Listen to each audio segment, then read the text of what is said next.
Marian പ്രതിഷ്ഠാധ്യാനം 31 ദിവസം. ഈശോയിൽ ഏറ്റവും പ്രിയ സഹോദരി സഹോദരന്മാരെ, ക്രിസ്തുവിന് മറിയം വഴി നമ്മുടെ ഓരോരുത്തരുടെയും ജീവിതം പൂർണ്ണമായി സമർപ്പിക്കുന്നതിനുള്ള തൊട്ടടുത്ത ദിവസമായ ഇന്ന് ക്രിസ്തുവിന് നമ്മോടുള്ള അനന്തമായ സ്നേഹത്തെപ്പറ്റി നമുക്ക് ധ്യാനിക്കാം. മനുഷ്യ ജീവിതത്തിലെ ഏറ്റവും വലിയ നേട്ടം ദൈവത്തിൻ്റെ സ്നേഹം അറിയുകയാണ്. അപ്പോസ്തലനായ യോഹന്നാൻ തൻ്റെ 1-ാം ലേഖനം 4-ാം അധ്യായത്തിൻ്റെ 16-ാം വാക്യത്തിൽ ഇപ്രകാരം അത് വെളിപ്പെടുത്തി: ദൈവത്തിന് നമ്മോടുള്ള സ്നേഹം നാം അറിയുകയും അതിൽ വിശ്വസിക്കുകയും ചെയ്തിരിക്കുന്നു. ദൈവം സ്നേഹമാണ്. അരൂപിയായ ദൈവത്തിൻ്റെ സ്നേഹം ശരീരിയായ മനുഷ്യന് അനുഭവിച്ചറിയ പ്രയാസമാണ്. യോഹന്നാൻ്റെ സുവിശേഷം 4:24 നാം വായിക്കുന്നത് ഇങ്ങനെയാണ്: ദൈവം അരൂപിയാണ്.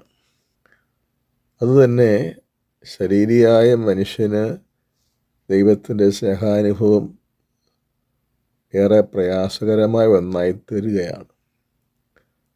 അത് പരിഹരിക്കാനാണ് ദൈവം മനുഷ്യനായി തീർന്ന് നമ്മോടൊപ്പം വന്ന് പാർത്തത്. ദൈവത്തിൻ്റെ മനുഷ്യാവതാരമായ യേശുവിലൂടെ ദൈവസ്നേഹാനുഭവം സാധ്യമായി, എളുപ്പമായി.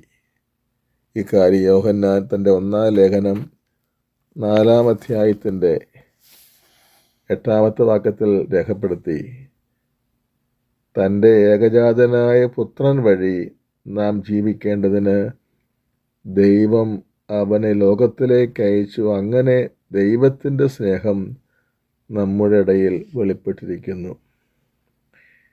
എന്നെ കാണുന്നവൻ പിതാവിനെ കാണുന്നു എന്ന യേശുവിൻ്റെ പ്രസ്താവന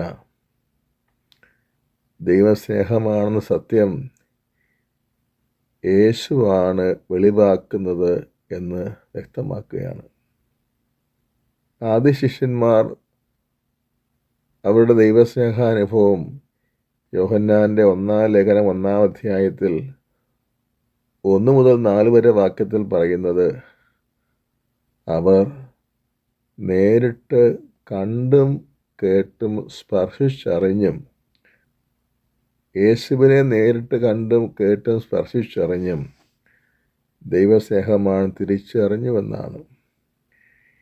യേശുവിൻ്റെ ജീവിതവും പീഡാസഹനവും കുരിശുമരണവും ഉച്ചൈസ്തരം ഉദ്ഘോഷിക്കുന്നത് ദൈവം സ്നേഹമാണ് എന്ന സത്യമാണ്.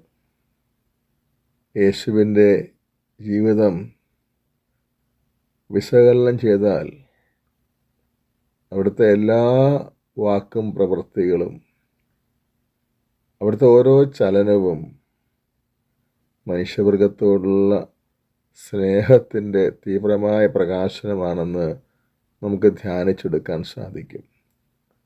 വിശ്വാസപ്രമാണത്തിൽ നാം ഏറ്റുപറയുന്ന പോലെ നമുക്കും നമ്മുടെ രക്ഷയ്ക്കും വേണ്ടി അവൻ സ്വർഗം വിട്ടിറങ്ങി. പ്രഗാധമായ സ്നേഹമാണ് അതിൽ ഉൾക്കൊണ്ടിരിക്കുന്നത്. നമുക്കും നമ്മുടെ രക്ഷയ്ക്കും വേണ്ടി സ്വർഗീയ മഹത്വം വെടിഞ്ഞ് സ്വർഗത്തിൽ നിന്ന് ഇറങ്ങി ഭൂമിയിലേക്ക് പോന്നു. നമുക്ക് നമ്മുടെ രക്ഷയ്ക്ക് വേണ്ടി മാലാഖമാരേക്കാൾ താഴ്ന്ന മനുഷ്യൻ്റെ അസ്തിത്വം അവൻ സ്വീകരിച്ചു. നമുക്ക് നമ്മുടെ രക്ഷയ്ക്ക് വേണ്ടി കാലിത്തൊഴുത്തിൽ പിറന്നു വീഴാൻ സന്നദ്ധനായി. നമുക്ക് നമ്മുടെ രക്ഷയ്ക്ക് വേണ്ടി ശൈശവത്തിൽ നാട് കടത്തപ്പെട്ടു. നമുക്ക് നമ്മുടെ രക്ഷയ്ക്ക് വേണ്ടി കുഞ്ഞായിരിക്കുമ്പോൾ പരദേശിയായി ഒളിവിൽ പാർത്തു. നമുക്ക് നമ്മുടെ രക്ഷയ്ക്കും വേണ്ടി മനുഷ്യരായ മാതാപിതാക്കൾക്ക് വിധേയനായി ജീവിച്ചു. നമുക്കും നമ്മുടെ രക്ഷയ്ക്കും വേണ്ടി മരപ്പണിക്കാരനായി കൂലിവേല എടുത്തു കഴിഞ്ഞു. നമുക്ക് നമ്മുടെ രക്ഷയ്ക്കും വേണ്ടി അലഞ്ഞു തിരിഞ്ഞ് ദൈവരാജ്യം പ്രഘോഷിക്കുന്നവനായി തീർന്നു. പാപികൾക്ക് മോചനവും രോഗികൾക്ക് സൗഖ്യവും പിശാച് ബാധിതർക്ക് വിടുതലും നൽകാൻ യേശുവിനെ ആവേശം കൊള്ളിച്ചത് അവിടുത്തെ കരുണാർദ്രമായ സ്നേഹമല്ലേ? അവസാനം സ്വമനസ സ്വന്തം ജീവൻ കുരിശ് ബലിയാക്കുവാൻ യേശു സന്നദ്ധനായത് അവിടുത്തെ സ്നേഹത്തിൻ്റെ ഏറ്റവും ഉയർന്ന പ്രകാശനം. മുക്കുവരെയും ചുങ്കക്കാരെയും ശിഷ്യഗണത്തിലേക്ക് ചേർക്കുന്നവൻ, വ്യഭിചാരത്തിൽ പിടിക്കപ്പെട്ട സ്ത്രീയെ കല്ലെറിഞ്ഞ് കൊല്ലാൻ കൊണ്ടുപോകവേ ഇടപെട്ട് രക്ഷിക്കുന്നവൻ, ലഗ്യോൻ ബാധിച്ച് പിശാചിനെ പോലെയായ മനുഷ്യനെ സുബോധമുള്ള മനുഷ്യനാക്കി മാറ്റുന്നവൻ, കുഷ്ഠരോഗികളെ സ്നേഹത്തോടെ സ്പർശിച്ച് സുഖപ്പെടുത്തുന്നവൻ, ഒറ്റിക്കൊടുത്ത് കുരിശിലേറ്റുന്നവനെ സ്നേഹിത എന്ന് വിളിച്ചവൻ, പാപിനിയായ മഗ്ദലന മരിയിൽ നിന്ന് 7 പിശാചുക്കൾ ഒഴിവാക്കി അവളെ വിശുദ്ധയാക്കി ഉയർത്തിയവൻ, ശിഷ്യന്മാരുടെ കാല് കഴുകിയവൻ. യേശുവിൻ്റെ സ്നേഹത്തിൻ്റെ ചരിത്രം അവർണ്ണനീയം.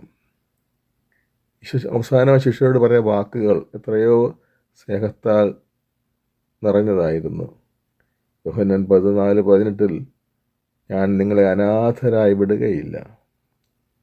യോഹന്നാൻ 15:9 പിതാവ് എന്നെ സ്നേഹിച്ചതുപോലെ ഞാനും നിങ്ങളെ സ്നേഹിച്ചു. യോഹന്നാൻ 15:15 ഞാൻ നിങ്ങളെ ദാസന്മാരെന്ന് വിളിക്കുകയില്ല, ഞാൻ നിങ്ങളെ സ്നേഹിതന്മാരെന്ന് വിളിച്ചു. എന്തെന്നാൽ എൻ്റെ പിതാവിൽ നിന്ന് കേട്ടവയെല്ലാം ഞാൻ നിങ്ങളെ അറിയിച്ചു. നിങ്ങൾ എന്നെ തിരഞ്ഞെടുക്കുകയല്ല, ഞാൻ നിങ്ങളെ തിരഞ്ഞെടുക്കുകയാണ് ചെയ്തത്. യേശുക്രിസ്തുവിൻ്റെ അളവില്ലാത്ത അനന്തവും വിസ്മരണീയമായ സ്നേഹം ധ്യാനിക്കാൻ ജീവിതം മുഴുവനും ചെലവഴിച്ചാലും അധികമാവുകയില്ല. സകല വിശുദ്ധരുടെയും ജീവിതം പൊതുവായൊരു കാര്യത്തിൽ കേന്ദ്രീകരിക്കപ്പെടുന്നുണ്ട്. ക്രിസ്തുവിൻ്റെ സ്നേഹത്തിൻ്റെ നീളവും വീതിയും ആഴവും ഉയരവും അനുഭവിച്ചതാണ് പാപികൾ വിശുദ്ധരായതിൻ്റെ രഹസ്യം. പൗലോസ് അപ്പോസ്തലൻ എഫെസോസ് ലേഖനത്തിൽ പ്രത്യേകമായി പറയുന്നുണ്ട്, എല്ലാ വിശുദ്ധരുടെയും ഒപ്പം ക്രിസ്തുവിൻ്റെ സ്നേഹത്തിൻ്റെ നീളവും വീതിയും ആഴവും ഉയരവും നിങ്ങൾക്ക് ഗ്രഹിക്കുവാനിടയാകട്ടെ. യേശുക്രിസ്തുവിന് ജീവിതം പൂർണ്ണമായും സമർപ്പിക്കുന്നത് അവിടുത്തോടുള്ള തീവ്രമായ സ്നേഹത്തിൽ നിന്ന് ഉടലെടുക്കുന്ന യഥാർത്ഥ ഭക്തി മൂലമാണ്. ഈ ആമുഖ ചിന്തകൾ മനസ്സിൽ വെച്ചുകൊണ്ട് നമുക്ക് ഇന്നത്തെ വിചിന്തനത്തിലേക്ക് പ്രവേശിക്കാം. വിചിന്തനം: ക്രൂശിതൻ്റെ അനന്ത സ്നേഹം. യേശു ശിഷ്യരോട് അരുളി ചെയ്തു, പിതാവ് എന്നെ സ്നേഹിച്ചതുപോലെ ഞാനും നിങ്ങളെ സ്നേഹിച്ചു, നിങ്ങൾ എൻ്റെ സ്നേഹത്തിൽ നിലനിൽക്കുവിൻ. മരിയൻ പ്രതിഷ്ഠ യേശുവിൻ്റെ സ്നേഹത്തിനുള്ള പ്രത്യുത്തരമായതിനാൽ പ്രതിഷ്ഠയുടെ സമയമടുത്തു വരുന്ന ഈ സമയത്ത് യേശുവിൻ്റെ സ്നേഹത്തെ കൂടുതൽ നാം ധ്യാനിക്കണം. വിശുദ്ധ മദർ തെരേസായുടെ വാക്കുകൾ: എനിക്ക് ദാഹിക്കുന്നു എന്ന ക്രൂശിതൻ്റെ നിലവിളി ഏറ്റവും ശക്തമായി വിശുദ്ധ മദർ തെരേസായുടെ ഹൃദയത്തിൽ പ്രതിധ്വനിച്ചത് 1946 സെപ്റ്റംബർ 10 എന്നാൽ മദർ ഇതേപ്പറ്റി മൗനം ഭജിച്ചു. വർഷങ്ങൾക്ക് ശേഷം 1993 മാർച്ച് 25 വിശുദ്ധ ജോൺ പോൾ II പാപ്പ എനിക്ക് ദാഹിക്കുന്നു എന്നതിന്മേൽ ഒരു നോമ്പുകാല സന്ദേശം എഴുതി. ആ സന്ദേശം ചാരം കൊണ്ട് മൂടിക്കിടന്ന തീക്കനൽ കാറ്റിൽപ്പെട്ട് വീണ്ടും ശക്തമായി ജ്വലിക്കുന്നത് പോലെ ഒരു അനുഭവം മദറിൽ ഉളവാക്കി. മദർ തൻ്റെ സന്യാസ സഭയിലെ എല്ലാ മിഷണറിമാർക്കും അതിൽ നിന്ന് കിട്ടിയ പ്രചോദനം ഉൾക്കൊണ്ടുകൊണ്ട് ഇപ്രകാരം എഴുതി: പരിശുദ്ധ പിതാവിൻ്റെ സന്ദേശം വർണ്ണിക്കാനാവാത്ത വിധം ശക്തമായി എന്നെ സ്പർശിച്ചു. നമ്മുടെ ദൈവവിളി എത്ര സുന്ദരമാണെന്ന് ഞാൻ മനസ്സിലാക്കുന്നു. എല്ലാവരും മറക്കുന്ന ക്രൂശിതൻ്റെ നിലവിളിയെ പറ്റി നാം ലോകത്തെ ഓർമ്മിപ്പിക്കുന്നു. നിങ്ങളിൽ പലരും യേശുവിനെ നേർക്കുനേർ കണ്ടിട്ടില്ല എന്നത് എന്നെ ദുഃഖിപ്പിക്കുന്നു. എത്രമാത്രം സ്നേഹവായ്പോടെയാണ് ക്രൂശിതൻ നിങ്ങളെ നോക്കുന്നതെന്ന് നിങ്ങളുടെ ആത്മാവിൻ്റെ ദൃഷ്ടിയിലൂടെ നിങ്ങൾ കാണുന്നുണ്ടോ? മദർ തെരേസ തുടർന്നു, യേശു നിങ്ങൾക്കായി കാത്തിരിക്കുന്നു, നിങ്ങൾക്കായി ദാഹിക്കുന്നു. അവിടുന്ന് നിങ്ങളെ എപ്പോഴും സ്നേഹിക്കുന്നു. അവിടുത്തെ സ്നേഹത്തിന് അർഹരല്ലെന്ന് നിങ്ങൾ സ്വയം ചിന്തിക്കുമ്പോൾ പോലും നാം പലപ്പോഴും മറ്റുള്ളവരാൽ തിരസ്കരിക്കപ്പെടുന്നു, അല്ലെങ്കിൽ സ്വയം തിരസ്കരിക്കുന്നു. നിങ്ങളെ എന്നും സ്വീകരിക്കുന്ന ഒരേ ഒരു വ്യക്തി യേശുവാണ്. എൻ്റെ മക്കളെ, യേശു നിങ്ങളെ സ്നേഹിക്കുന്നതിനായി നിങ്ങൾ വ്യത്യസ്തരാകണമെന്നില്ല. വിശ്വസിക്കൂ, നിങ്ങൾ യേശുവിന് വിലപ്പെട്ടവരാണ്. നിങ്ങളുടെ സകല വേദനകളും അവിടുത്തെ പാദങ്ങളിൽ അർപ്പിക്കുക. തുറന്ന ഹൃദയത്തോടെ ആയിരിക്കുന്ന അവസ്ഥയിൽ എനിക്ക് ദാഹിക്കുന്നു എന്നത് ഒരു ഭൂതകാല മൊഴി മാത്രമല്ല, ഇന്നിൻ്റേതുമാണ്. ഇന്ന് ഇവിടെ നിങ്ങളോട് പറയപ്പെടുന്ന ജീവസുറ്റ വചസ്സാണ് എനിക്ക് ദാഹിക്കുന്നു എന്നത്. ഈ വാക്യം ഞാൻ നിങ്ങളെ സ്നേഹിക്കുന്നു എന്ന് പറയുന്നതിനേക്കാൾ ആഴമേറിയതും ശക്തവുമാണ്. വിശുദ്ധ മദർ തെരേസ പറയുന്നു, പരിശുദ്ധ മറിയം ശിഷ്യനായ യോഹന്നാനോടും ഭക്തയായ മഗ്ദലേന മേരിയോടുമൊപ്പം ആദ്യമായി ക്രൂശിതൻ്റെ രോദനം കേട്ടു എനിക്ക് ദാഹിക്കുന്നു. അമ്മ കാൽവരി മുകളിൽ ഉണ്ടായിരുന്നത് കൊണ്ട് യേശു നമ്മെയും എത്രമാത്രം സ്നേഹിക്കുന്നെന്നറിഞ്ഞു. നമ്മെയും നമ്മെ സ്നേഹിക്കുന്ന ക്രൂശിതനായ യേശുവിനെയും പരസ്പരം ബന്ധിപ്പിക്കുന്നത് അമ്മയുടെ ഒരു ദൗത്യമാണ്. യേശുവിൻ്റെ ദാഹം എങ്ങനെ ശമിപ്പിക്കാം? പശ്ചാത്തപിക്കൂ, വിശ്വസിക്കൂ, യേശു പറയുന്നു. എന്തിനായി പശ്ചാത്തപിക്കണം? നമ്മുടെ ഹൃദയകാഠിന്യത്തെ പ്രതി മനസ്തപിക്കേണ്ടിയിരിക്കുന്നു. നാം എന്ത് വിശ്വസിക്കണം? നമ്മുടെ ഹൃദയങ്ങളിലും സാധു മനുഷ്യരിലും യേശു ഇന്നും ദാഹിക്കുന്നുവെന്ന്. യേശു നിങ്ങളുടെ ബലഹീനതകൾ അറിയുന്നവനാണ്. നിങ്ങളുടെ സ്നേഹം മാത്രം കാക്ഷിക്കുന്നവനാണ്. നിങ്ങളെ സ്നേഹിക്കാൻ ഒരവസരത്തിന് വേണ്ടി കാത്തിരിക്കുന്നവനാണ്. അവിടുന്ന് സമയബന്ധിതനേ അല്ല. എനിക്ക് ദാഹിക്കുന്നു എന്നതിൻ്റെ അർത്ഥവ്യാപ്തി. എനിക്ക് ദാഹിക്കുന്നു എന്ന യേശുവിൻ്റെ വാക്കുകൾ ഞാൻ സ്നേഹിക്കുന്നു എന്ന് പറയുന്നതിനേക്കാൾ ശക്തമാണ്. എന്ന വിശുദ്ധ മദർ തെരേസയുടെ വ്യാഖ്യാനം നമുക്ക് ധ്യാന വിഷയമാക്കേണ്ടതുണ്ട്.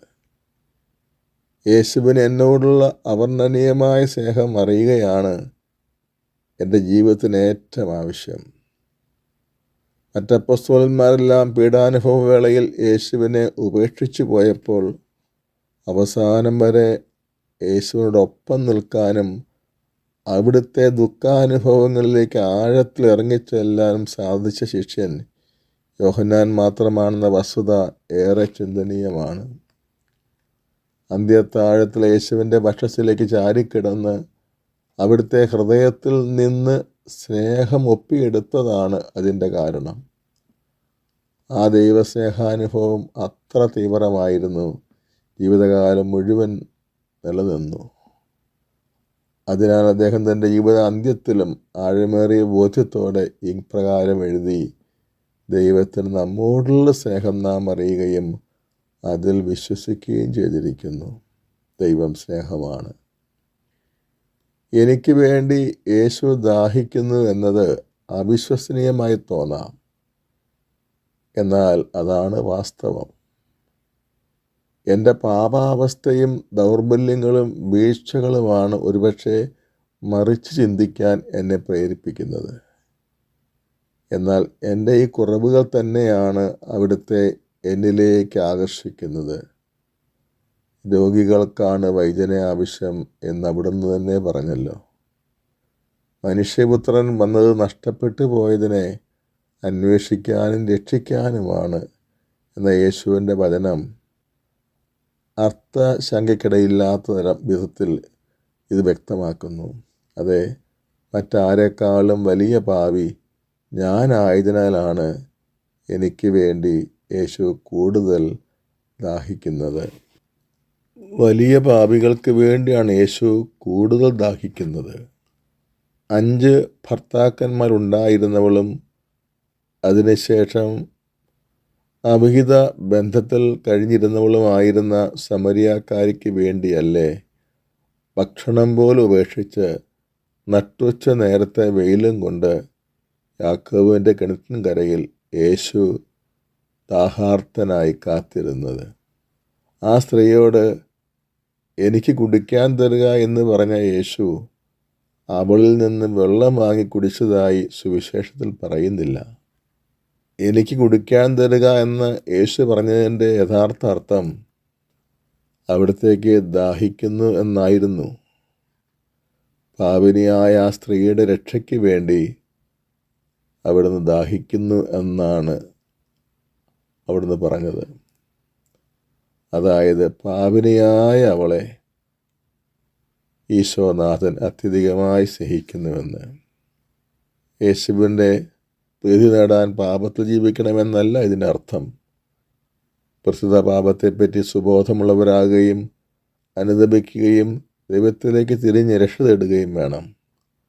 അനുദപിക്കാത്ത നീതിമാനേക്കാൾ അനുദപിക്കുന്ന പാപിക്കാണ് രക്ഷ പ്രാപിക്കാൻ എളുപ്പം. യേശുവിന് എന്നോടുള്ള സ്നേഹം ഞാൻ പ്രതീക്ഷിക്കുന്നതിനേക്കാൾ എല്ലാം പരകോടി അധികമാണ്. എൻ്റെ ബുദ്ധി പറഞ്ഞു തരുന്ന ന്യായവാദങ്ങൾക്കപ്പുറത്താണ് അവിടുത്തെ എന്നെ സ്നേഹിക്കുന്നത്. ദൈവത്തിന് നമ്മോടുള്ള സ്നേഹം നാം അറിയുകയും അതിൽ വിശ്വസിക്കുകയും ചെയ്തിരിക്കുന്ന ദൈവസ്നേഹമാണ്. സ്നേഹത്തിൽ വസിക്കുന്നവൻ ദൈവത്തിലും ദൈവം അവനിലും വസിക്കുന്നു എന്ന് എന്നോട് തന്നെ ഏറ്റുപറയുകയാണ് ഇപ്പോൾ വേണ്ടത്. അതെ, ഞാൻ വിശ്വസിക്കണം, യേശു എന്നെ സ്നേഹിക്കുന്നു, അവിടുന്ന് എനിക്ക് വേണ്ടി ദാഹിക്കുന്നുവെന്ന്. യേശുവിൻ്റെ സ്നേഹം മരിയൻസ് പ്രതിഷ്ഠയ്ക്ക് ഉത്തേജനം. അവിശ്വസനീയമായ യേശു സ്നേഹത്തിൻ്റെ മുമ്പിൽ ജീവിതം പൂർണ്ണമായി സമർപ്പിക്കുക മാത്രമാണ് പോംവഴി. എൻ്റെ സകല പാപവും ക്ഷമിച്ച് എൻ്റെ എല്ലാ കുറവുകളും കണ്ടില്ലെന്ന് വെച്ച് എനിക്ക് വേണ്ടി ദാഹിക്കുന്ന യേശുവിന് എന്നെ എങ്ങനെ നൽകാതിരിക്കും? സമ്പൂർണ്ണ മരിയൻ സമർപ്പണത്തിന് ഏറ്റവും അടുത്തെത്തിയിരിക്കുന്ന ഈ സമയത്ത് എടുക്കേണ്ട ഒരു ഉറച്ച തീരുമാനമാണ് യേശുവിനെ അഗാധമായി സ്നേഹിക്കുക എന്നത്.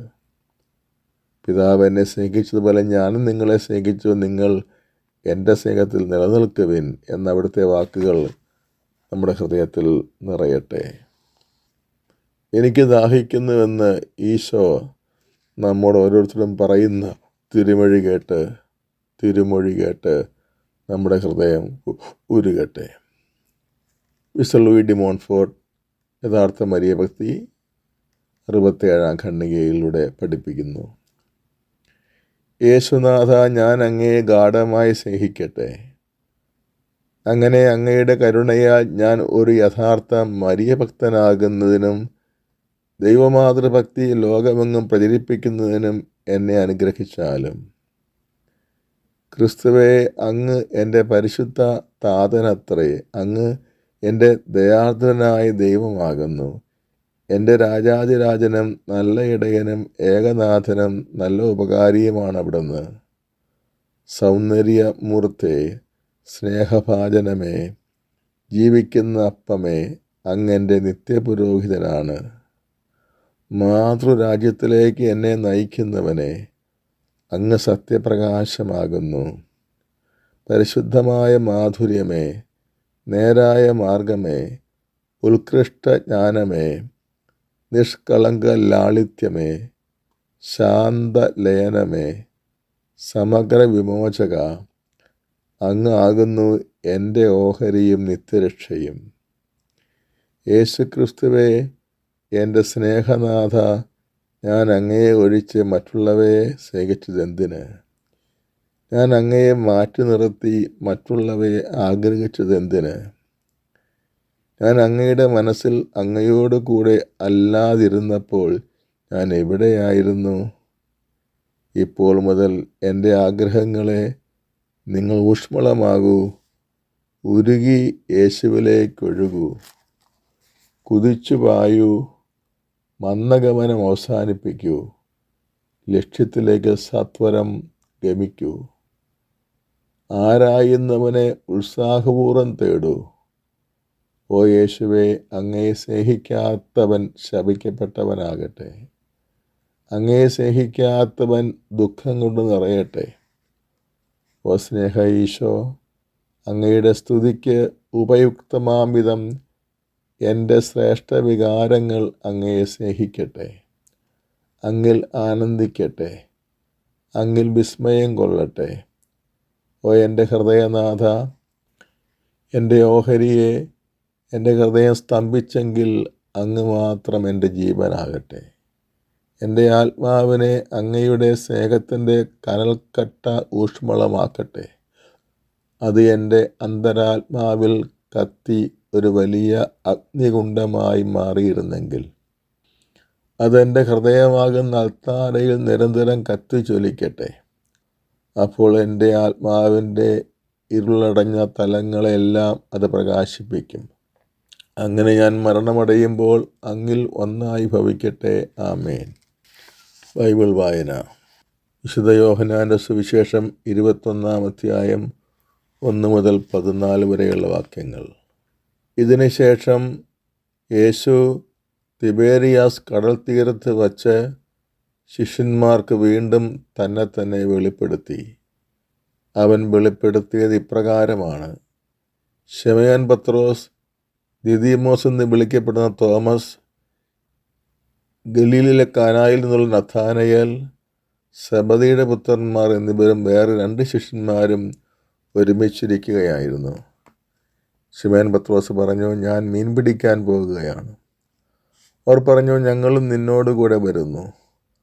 അവർ പോയി വള്ളത്തിൽ കയറി. എന്നാൽ ആ രാത്രിയിൽ അവർക്ക് ഒന്നും കിട്ടിയില്ല.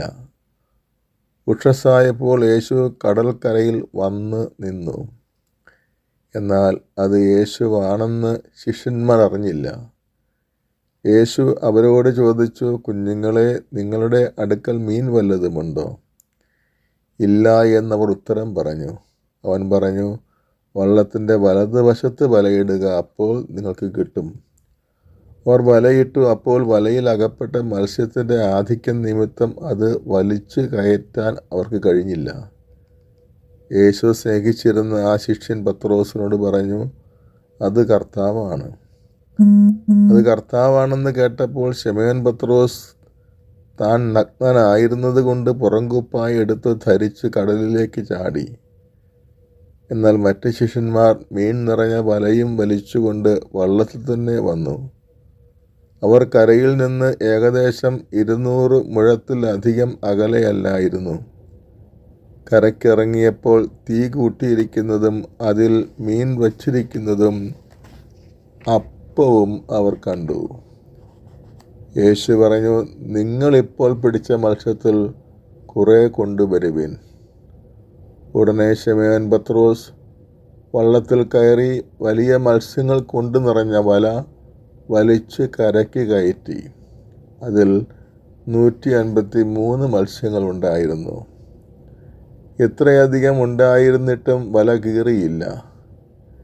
യേശു പറഞ്ഞു, വന്ന് പ്രാതൽ കഴിക്കുവിൻ.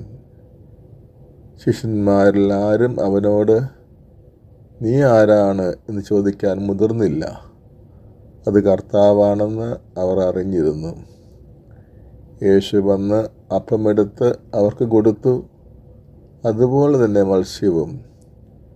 യേശു മരിച്ചവരിൽ നിന്ന് ഉയർപ്പിക്കപ്പെട്ട ശേഷം ശിഷ്യന്മാർക്ക് പ്രത്യക്ഷപ്പെടുന്നത് ഇത് 3-ാം പ്രാവശ്യമാണ്. പ്രാർത്ഥന. എനിക്ക് ദാഹിക്കുന്നു എന്നരുളിച്ചതിലൂടെ എന്നെ അത്യധികമായി സ്നേഹിക്കുന്നുവെന്ന് വെളിപ്പെടുത്തിയ യേശുനാഥ, നിനക്ക് എന്നോടുള്ള സ്നേഹാധിക്യം എന്നെ ബോധ്യപ്പെടുത്തണമേ. എൻ്റെ ബുദ്ധിക്കും യുക്തിക്കും അതീതമായി നിൻ്റെ സ്നേഹത്തിൽ വിശ്വസിക്കുവാൻ എനിക്ക് കൃപയാകണമേ.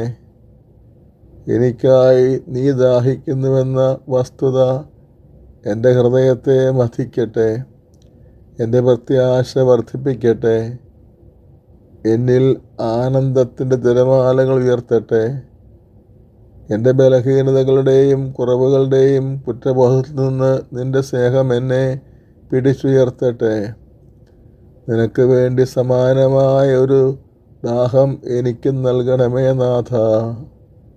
സ്വജീവനേക്കാൾ ഉപരി എന്നെ സ്നേഹിച്ച യേശുവേ, എല്ലാവരെക്കാളും ഉപരിയായി, എല്ലാറ്റിനേക്കാൾ ഉപരിയായി, എൻ്റെ ജീവനേക്കാൾ പോലുപരിയായി നിന്നെ സ്നേഹിക്കാൻ നാഥ എന്നെ സഹായിക്കുക. പരിശുദ്ധ മറിയമേ, യേശുവിനായുള്ള നിൻ്റെ ദാഹത്തിൽ കുറേയെങ്കിലും എനിക്കും തരിക. ആമേൻ. സൽകൃത്യം. നിരാലംബനായ ഒരു വ്യക്തിക്ക് ഉദാരമായ ഒരു സഹായം നൽകുക.